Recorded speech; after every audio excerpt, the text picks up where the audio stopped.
샬롬. 일론 머스크 33번째 세계에서 가장 부유한 사람. 2021년에서 2022년 쏟아지는 비난.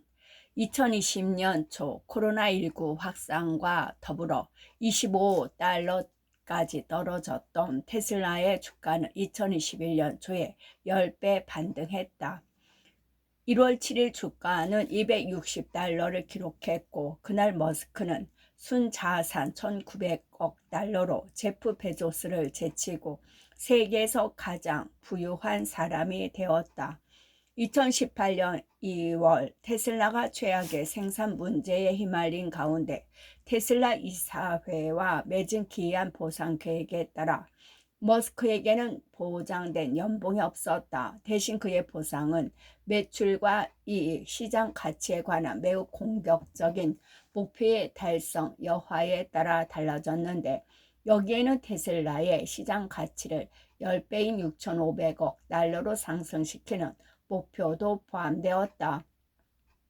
당시 뉴스 매체들은 대부분의 목표를 달성하는 것이 불가능하리라고 예측했다. 하지만 2021년 10월 테슬라는 미국 역사상 6번째로 1조 달러 이상의 가치를 지닌 기업이 되었다.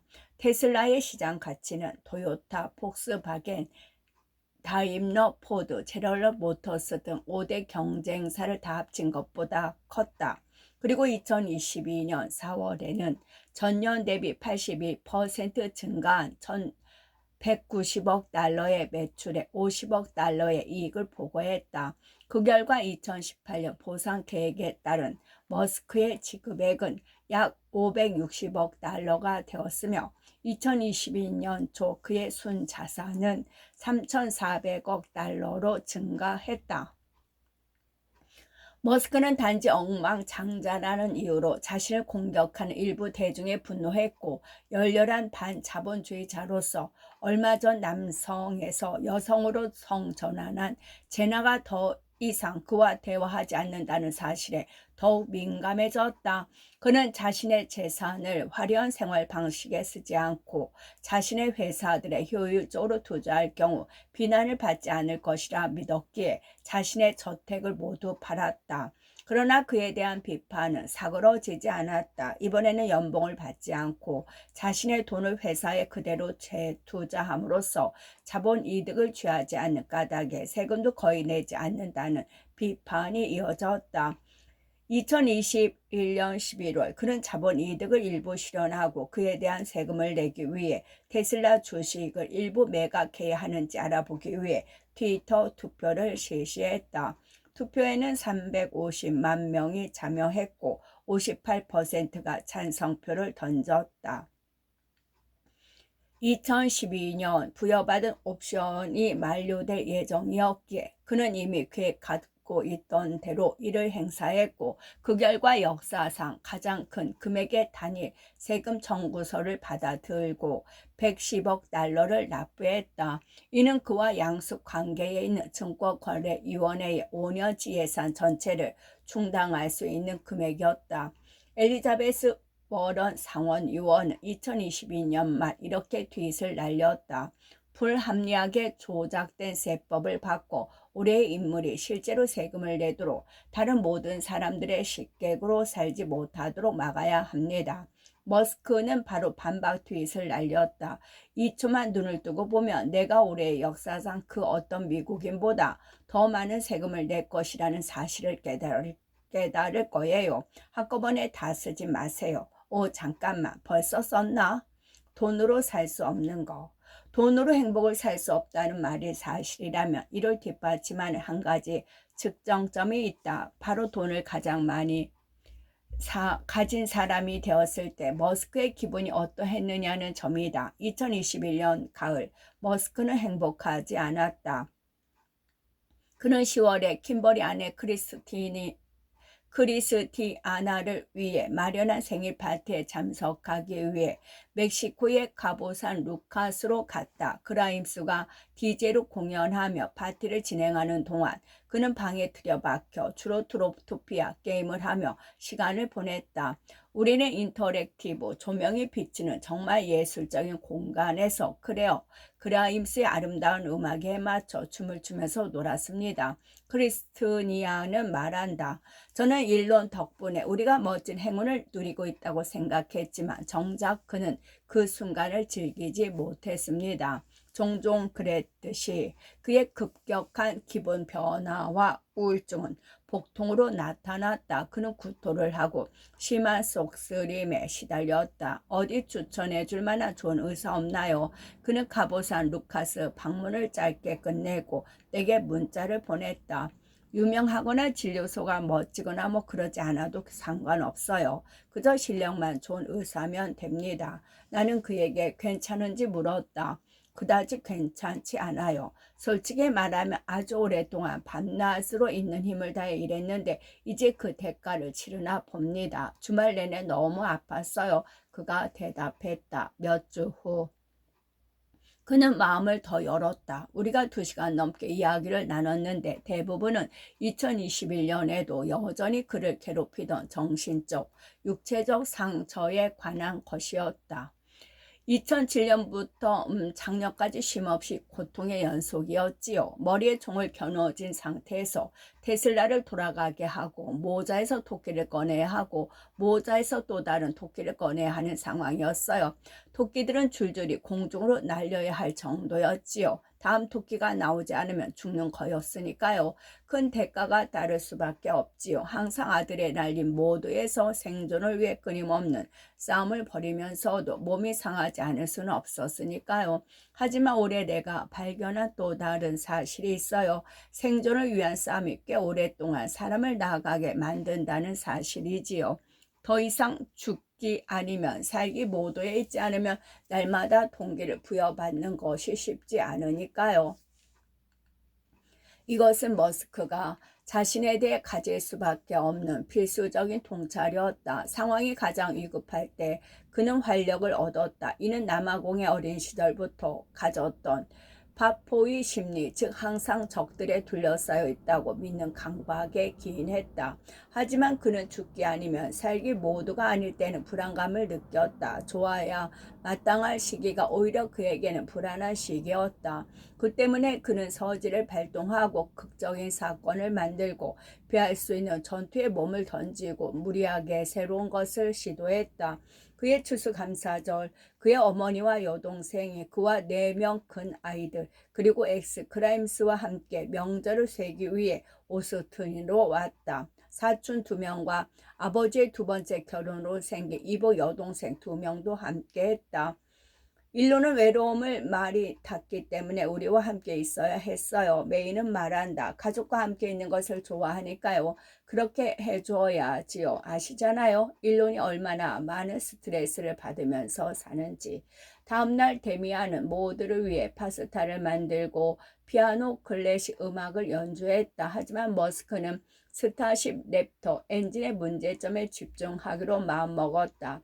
스트레스를 받는 표정으로 잠시 식당을 거닐던 그는 그날의 대부분을 화상회의에 매달려 보냈다. 그런 후 불현듯 랩터 엔진의 위기를 해결하기 위해 로스앤젤레스로 돌아가야 한다고 했다. 하지만 그 위기는 주로 그의 머릿속에서만 존재하는 것이었다.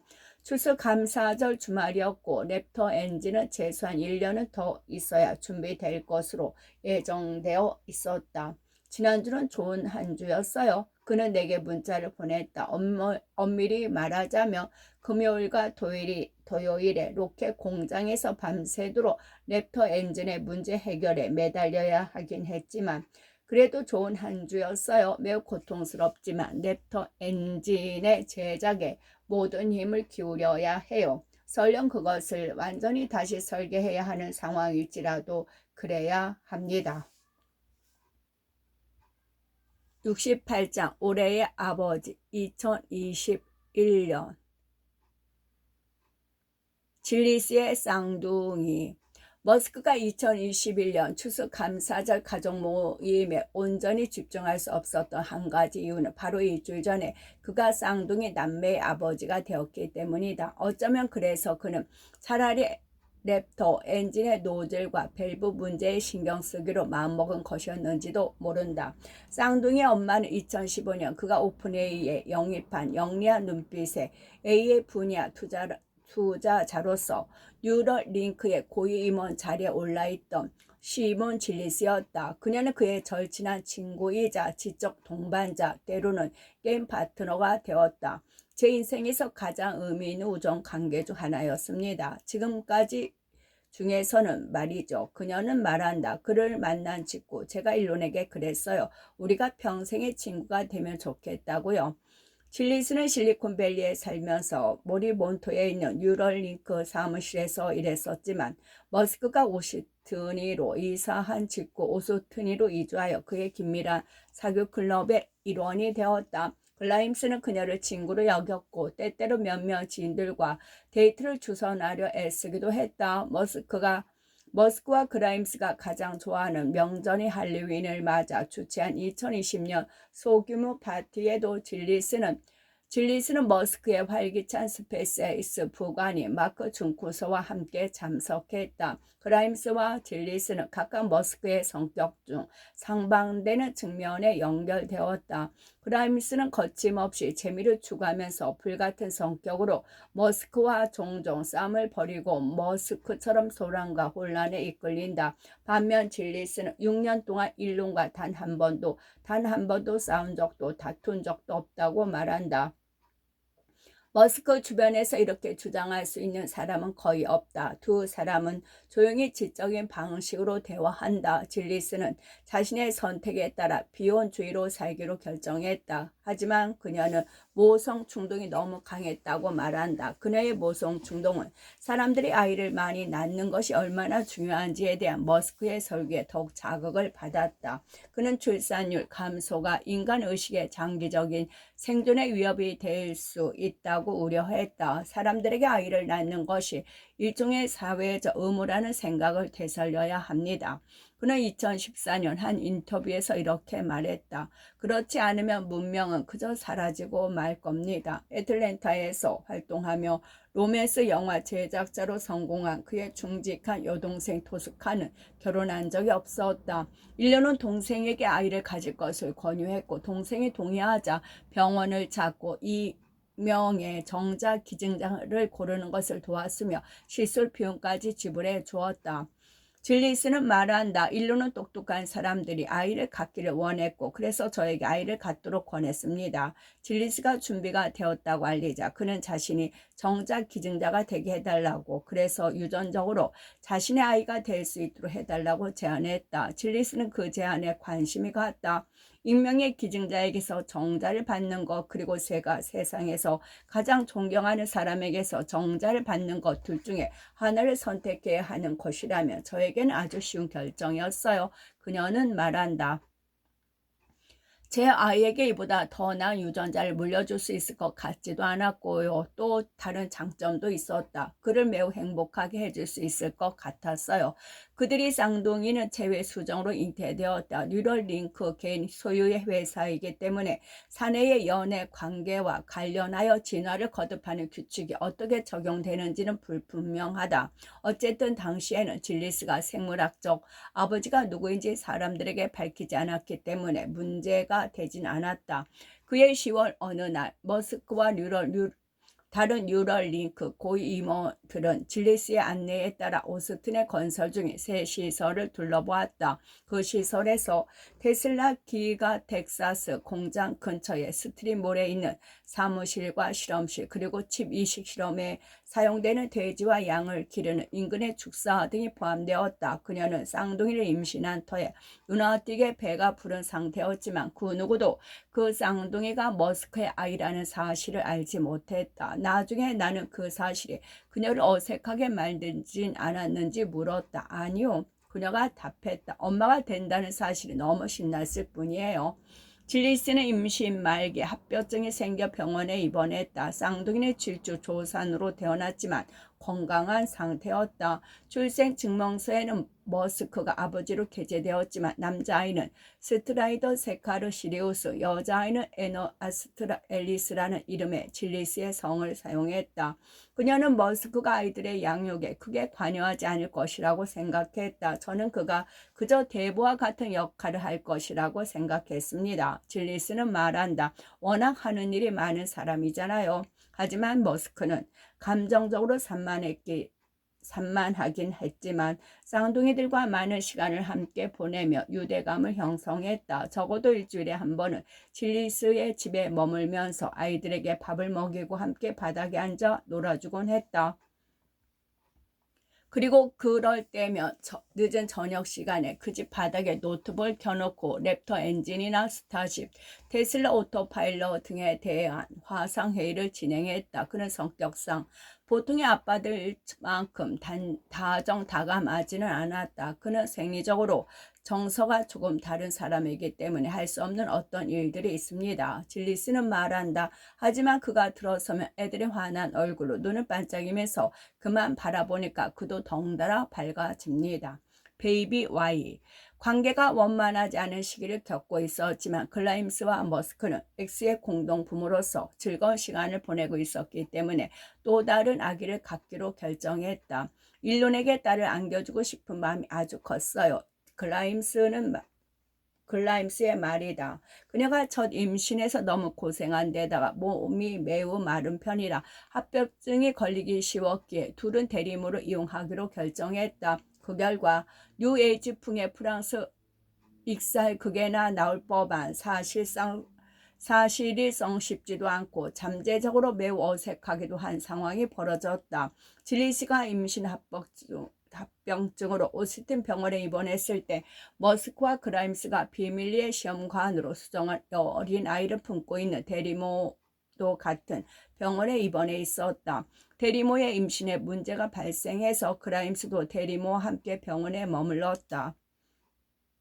그녀는 질리스가 가까운 병원에 있다는 사실이나 그녀가 머스크의 아이를 임신했다는 사실을 알지 못했다. 아마 그래서 머스크가 그 추수감사절 주말에 로켓 공학이라는 더 간단한 문제를 처리하기 위해 서부로 가기로 결정했을 것이다. 쌍둥이 이복 남배가 태어나고 불과 2주 후쯤인 12월에 여자아이가 태어났을 때 머스크와 그라임스는 이름을 는 그 쓸데없는 긴 과정에 돌입했다. 처음에는 태양계를 악으로부터 보호하는 여성 전사가 등장하는 만화 세일러 문의 여주인공 이름을 따서 세일러 머스라고 불렀다. 화성에 갈 운명에 처할지도 모를 아이에게 어울리는 평범한 이름은 아니었지만 그런대로 적절해 보였다. 하지만 4월에 이르러 그들은 아이에게 좀 덜 진지한 이름을 주어야겠다고 판단했다. 아이가 아주 활기 넘치고 훨씬 더 엉뚱한 트롤 같았기 때문이에요. 그라임스의 말이다. 그들은 엑사 다크 시네렐로 결정했지만 2023년 초 안드로메다 신시시스 스토리 머스크로 이름을 바꾸는 것을 고려했다. 결국 그들은 단순성을 고려하여 아이의 이름을 주로 Y라고 부르거나 때로는 물음표까지 붙여 Y라고 부르기로 했다. 인류는 항상 질문이 무엇인지부터 알아야 우주에 대한 답을 알 수 있다고 말합니다. 글라임스는 은하수를 여행하는 히치하이커를 위한 안내서에서 그가 배운 내용을 언급하며 설명했다. 머스크와 그라임스는 Y를 병원에서 집으로 데려왔을 때 제일 먼저 X에게 보여주었다. 크리스티아나와 다른 친척들이 기다리고 있었고 모두 평범한 가족처럼 바닥에 앉아서 함께 놀았다. 머스크는 질리스와 쌍둥이를 가진 사실에 대해서는 일절 언급하지 않았다. 1시간 동안 놀고 간단한 저녁 식사를 마친 후 그는 X를 안고 자신의 비행기에 올라 뉴욕으로 향했다. 그곳에서 열리는 타임 선저 올해의 인물 시상식에 참석하기 위해서였다. 머스크는 시상식 내내 X를 자신의 무릎 위에 앉혀 놓았다. 타임의 올해의 인물에 선정된 것은 그의 인기가 정점에 올랐음을 의미한다. 2021년 그는 세계에서 가장 부유한 사람이 되었고 스페이스X는 민간 승무원을 궤도에 보낸 최초의 민간 기업이 되었으며 테슬라는 전기 자동차 시대로의 역사적 변천 속에서 세계 자동차 산업을 선도하며 1조 달러의 시장 가치를 달성했다. 타임의 편집자 에드 펜젤텔은 이렇게 썼다. 머스크보다 지구상의 생활에 더 지대한 영향을 미친 인물은 거의 없다. 그는 잠재적으로 지구 밖 생활에도 누구보다 큰 영향을 미칠 것으로 보인다. 파이낸셜 타임스 역시 그를 올해의 인물로 선정하며 머스크는 동세대에서 가장 진정한 의무의 혁신적인 기업가라고 주장할 권리가 있는 인물이라고 평가했다. 이 신문과의 인터뷰에서 머스크는 자신의 회사들의 원동력으로 작용한 사명들을 강조했다. 나는 그저 스페이스X를 통해 사람들을 화성에 보내고 스타링크를 통해 정부의 자유를 구현하고 테슬라를 통해 지속 가능한 기술을 가속화하며 사람들을 운전의 고단함에서 해방시키려고 노력할 뿐입니다. 그가 말했다. 지옥으로 가는 길도 확실히 어느 정도는 좋은 의도로 보장될 수 있지만 지옥으로 가는 길은 대부분 나쁜 의도로 보장되어 있습니다. 자신의 의도는 선하다는 얘기였다. 69장 정치적 진화 2020년에서 2022년 빨간색 알약을 먹으세요. 코로나 바이러스에 대한 패닉은 멍청한 형태입니다. 머스크가 트윗했다. 2020년 3월 6일 코로나19로 상하이의 새 공장이 막 폐쇄되고 미국에서도 전염병이 확산되기 시작했을 때였다. 이 때문에 테슬라의 주가가 폭락했지만 머스크를 화나게 한 것은 재정적인 타격만이 아니었다. 중국에 이어 캘리포니아에서 해당 당국이 발동한 명령은 그의 반정부 성향에 불을 지폈다. 테슬라 프리몬트 공장에서 모델 Y를 생산하기 시작한 3월 말 캘리포니아 정부는 자택 대피령을 내렸고 머스크는 이에 반발하며 공장의 문을 계속 열기로 했다. 그는 회사 전체에 이메일을 보냈다. 몸이 조금이라도 아프거나 혹은 불편한 경우 출근해야 한다는 의무감을 느끼지 않아도 된다는 점을 분명히 말씀드리고 싶습니다. 그러면서 이렇게 덧붙였다. 저는 출근할 것입니다. 코로나 바이러스에 대한 패닉으로 인해 피해가 바이러스 자체로 인해 피해보다 훨씬 크다는 것이 제 솔직한 생각입니다. 카운티 관리들이 공장을 강제로 폐쇄하겠다고 위협하자 머스크는 해당 명령에 대해 소송을 제기했다. 누군가가 집에 머물고 싶으면 그건 아주 좋은 일입니다. 머스크가 말했다. 하지만 집을 나갈 수 없고 나오면 체포될 것이라고 말하는 것은 파시스트적 발상입니다. 그것은 민주적이지 않습니다. 그것은 자유가 아닙니다. 사람들에게 빌어먹을 그들의 자유를 돌려주십시오. 그는 공장을 계속 열어두면서 카운티 보안관에게 체포할 테며 하라고 맞섰다. 그리고 트위터에 이렇게 올렸다. 다른 모든 사람과 함께 도전할 것입니다. 만약 누군가가 체포되어야 한다면 오직 나만 그렇게 되기를 바랍니다. 머스크가 승리했다. 지역 당국은 마스크 착용 및 기타 안전수칙을 준수하는 조건으로 프리모토 공장의 운영을 허용하기로 테슬라와 합의했다. 이 사건은 주로 위반 증명과 관련해 평가를 받았지만 어쨌든 분쟁은 잠잠해졌고 조립 라인은 자동차를 생산했으며 공장에서는 심각한 코로나19 발병 상황이 발생하지 않았다. 이 논란은 머스크에게 정치적 진화를 안겨준 요인이 되었다. 버락 오바마의 팬으로서 그를 위한 정치 후원금 모금에 앞장섰던 그가 이제는 진보적인 민주당원을 맹비난하는 입장을 취했다. 논란이 한창이던 5월의 어느 일요일 오후 그는 수수께끼 같은 트윗을 날렸다. 빨간색 알약을 먹으세요. 1999년 개봉한 영화 매트릭스에서 주인공이 자신의 컴퓨터 시뮬레이션 세계에서 살아왔다는 사실. 이는 항상 머스크의 흥미를 끌던 개념이다. 알게 되는 모든 것을 잊고 기존의 일상으로 돌아가 행복하게 살 수 있는 파란색 알약과 매트리스 진짜 진실에 스스로 노출된 빨간색 알약을 놓고 어느 것을 삼킬지 선택하는 장면을 언급한 것이었다. 빨간색 알렉을 택하라 라는 문구는 이후 일부 남성권 운동가와 음모 이론가를 포함한 많은 사람들이 비밀 엘리트에 대한 진실을 직시하겠다는 의지를 표명하는 구호로 사용되었다. 이방카 트럼프는 머스크의 이 발언을 포착해 리트윗했다. 먹었어요. 각성 바이러스 경로 추적. 2021년 12월 머스크가 올린 다소 모호한 트윗인데 여기에는 그의 정치관념에서 진행되고 있던 변천이 반영되어 있다. 경로 추적은 일부 정부의 소스 서버에 대한 경로를 확인할 때 쓰는 네트워크 명령어다. 머스크는 정치적 올바름의 과도한 형태와 진보적 사회정의 운동가들의 각성 문화에 맞서 싸우는 대의를 표방하기 시작했다. 내가 그 이유를 물었더니 이렇게 답했다. 근본적으로 비과학적이고 반사회적이고 반인가적인 각성 바이러스를 먹지 않는 한 인류 문명은 결코 다행성 종으로 나아가지 못할 겁니다. 머스크의 반응은 부분적으로는 딸 제나가 급진적인 사회주의를 받아들이고 자신과 관계를 끊기로 결정한 것에서 촉발되었다. 그는 아들을 잃었다고 느낍니다. 그 각성 바이러스 때문에 아이가 이름과 성을 바꾸고 더 이상 그와 대화하지 않는 것으로 보는 겁니다. 머스크의 개인 사무실 매니저인 제널 버첼은 말한다. 그 각성 종교 세뇌 당하는 경우에 폐쇄를 아주 개인적인 차원에서 직접 체험한 겁니다. 좀 더 일상적인 차원에서 그는 각성 운동의 유머를 파괴하고 있다고 확신하게 되었다. 그의 농담은 6ix9이나 기타 책 방귀, 대마초 등 마리화나를 취한 신입생들이 기숙사를 폭소로 뒤집어 놓을 만한 주제에 대한 능글맞은 언급으로 채워지는 경향이 있었다.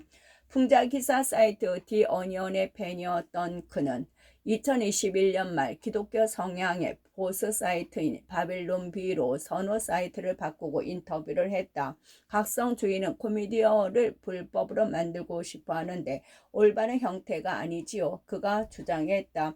데이비드 샤벨 같은 배우를 비난하는데 말도 안 되는 미친 짓거리예요. 비난과 중언만 난무하고 용서할 줄 모르는 유머 없는 사회를 원하나요?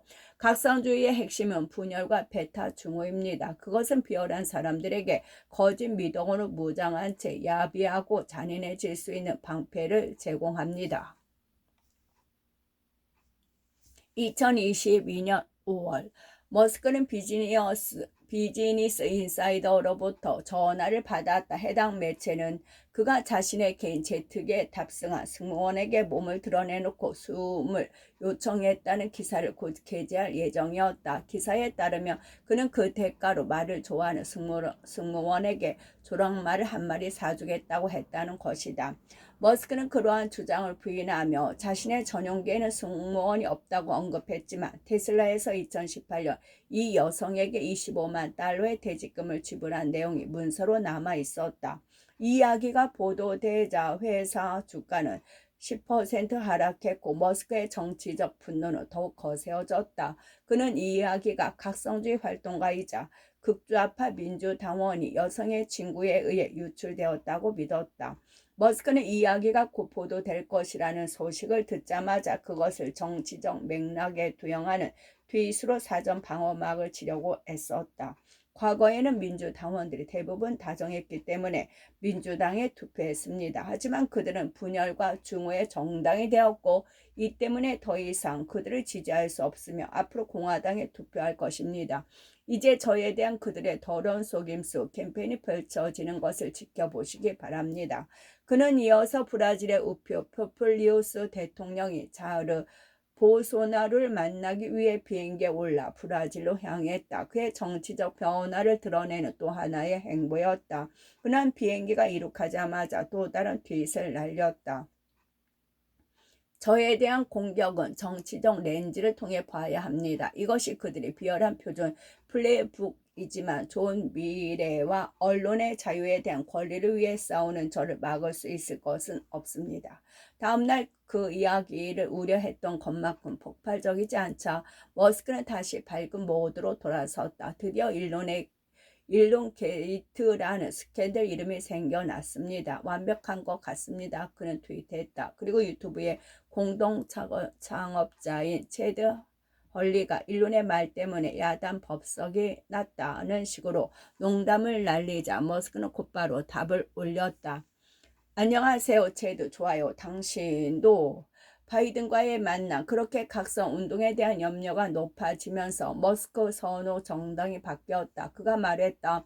대부분의 민주당원이 동의하지 않았을지라도 이 각성 바이러스는 주로 민주당에 존재합니다. 그의 진화는 자신을 공격하는 일부 민주당원들에 대한 반응이기도 했다. 엘리자베스 워런 상원 의원은 내가 말 그대로 역사상 가장 많은 세금을 내고 있는데도 나를 세금도 내지 않은 식객이니 무임승차하자니 하면서 헐뜯었잖아요. 그의 말이다. 특히 캘리포니아 주 의회의 진보적인 여성 의원인 로레나 곤잘레스가 트위터에 올려 일론 머스크라고 욕설 공격에 크게 분노했다. 이것은 캘리포니아에 대한 그의 불만을 더욱 가중시켰다. 나는 캘리포니아가 기회의 땅이었을 때 그곳에 왔지요. 그는 말한다. 그런데 지금 그곳은 소송과 규제, 세금의 땅으로 변했어요. 그는 도널드 트럼프를 사기꾼이라고 여기며 경멸하게 되었지만 조 바이든에게도 감명을 받지 못했다. 그가 부통령이었던 시절에 샌프란시스코에서 그와 함께 점심을 먹은 적이 있어요. 그런데 1시간 동안이나 웅얼웅얼 같은 말을 늘어놓더군요. 줄을 당겨주면 무의미한 똑같은 문구를 반복해서 말하는 인형처럼 말이에요. 지루해서 죽는 줄 알았어요. 그럼에도 그는 2020년 대선 당시 투표소에 갔더라며 바이든에게 투표했을 것이라고 말한다. 당시는 그는 유권자로 등록되어 있던 캘리포니아는 경합주의가 아니었기에 투표소에 가는 것이 시간 낭비라고 판단했다는 것이다. 바이든에 대한 그의 경멸감은 2021년 8월 대통령이 백악관에서 전기자동차 시대를 축하하는 행사를 열었을 때 더욱 커졌다. 제너럴 모터스와 포드, 크라이슬러의 수장들과 더불어 전미자동차 노동조합 리더가 그 자리에 초대되었는데 머스크는 초대받지 못했다. 테슬라가 미국에서 다른 모든 회사를 합친 것보다 훨씬 더 많은 전기 자동차를 판매하는데 말이다. 바이든의 언론 담당 비서 젠사키는 그 이유를 솔직담백하게 밝혔다. 제너럴 모터스, 포드, 크라이슬러, UAW 노조원들이 3대 고용주입니다. 이에 대한 해석은 여러분 각자에게 맡기겠습니다. UAW는 테슬라의 몬트리몬토 공장에 노조를 설립하지 못했다. 부분적으로는 전국노동관계위원회가 테슬라의 불법적인 반노조 행위로 간주한 모종의 상황 때문이었고, 부분적으로는 다른 새로운 전기자동차 회사인 루시드와 리비안에서처럼 그곳의 근로자들이 일반적인 노동계약에 속하지 않는 스톡 옵션을 받았기 때문이었다. 바이든은 그의 11월 제너럴 모터스의 CEO 베리 벨람이 UAW 지도자들과 함께 제너럴 모터스의 디트로이트 공장을 방문해서 한술 더 뜨는 형태를 보였다. 디트로이트는 전기 자동차 분야에서 세계에서 선도하고 있습니다. 바이든이 말했다. 메리, 지난 1월에 당신에게 미국이 전기 자동차를 선도해야 한다고 말씀드렸던 기억이 납니다. 메리, 당신은 이야기 전체를 바꿔놨습니다. 당신은 자동차 산업 전체를 전기로 움직이게 했습니다. 진심입니다. 당신이 주도했다는 것, 그것이 중요합니다. 사실 제너럴 모터스는 1990년대에 전기 자동차를 선도하기 시작했지만 얼마 지나지 않아 그 노력을 중단했다. 바이든이 이 연설을 하던 당시 제너럴 모터스는 전기 자동차로 세비폴트 단 한 종만을 가지고 있었고 그마저도 리콜 판정을 받아 생산이 중단된 상태였다. 2021년 마지막 분기에 제너럴 모터스는 미국에서 총 26대 전기차를 판매했고 그의 테슬라는 미국에서 약 30만 대의 전기차를 판매했다. 머스크는 바이든은 인간의 형태를 한 축축한 양말 꼭두 각시다 라고 비난으로 대응했다. 머스크에 대해 비판적인 블룸버그의 기자 데이나 헐, 머스크는 트위터에서 그녀를 차단한 상태였다. 데이나 헐은 바이든은 사실에 충실해 시장이 인정하는 것처럼 전기차 혁명의 리더로서 테슬라가 수행하는 역할을 인정하는 것이 최선일 것이라고 썼다. 바이든의 잡모들은